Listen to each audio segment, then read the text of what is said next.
we're all tired of COVID. There's no question about that. So right here in this province, we've done Dr. Strang has had to deal with 3 different premiers, but the consistency is we've always respected public health. No matter who's been in the premier's chair, has listened to Dr. Strang, respected the public health guidance. So we'll continue to do that. But here's what I would say as a kind of a general response. The response to the virus changes because we're at a different stage in the pandemic. There's a lot of factors that are different now. 2 years ago, we didn't know anything about it. Now we know more. Now we have more people that have been vaccinated. We have been through a couple waves. People also know their own risk tolerance, and they know how to mitigate their own risk. So we have some restrictions in place now that are there till the 14th.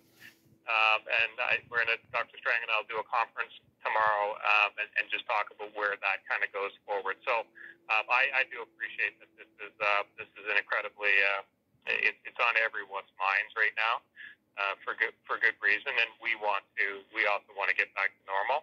We want to do that in a way that keeps everyone safe and is also mindful of the pressure on our hospitals. So I watch very closely the hospitalizations because any one of us at any point in time could need a hospital for some emergency. So if the hospitals are jammed, we have to be very careful about how we move forward. So I appreciate province lifting restrictions. Are we going to lift restrictions very shortly too?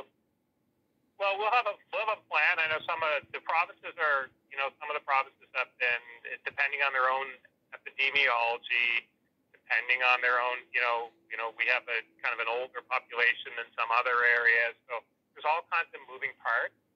But I do keep an eye on what's happening in other provinces, and I would say that there's nobody that wants us to be past COVID more so than myself and really the team at Public Health. So the answer is, yes, we're gonna move forward, but we have to move forward in a way that's appropriate for the situation here in Nova Scotia. I hope that helps.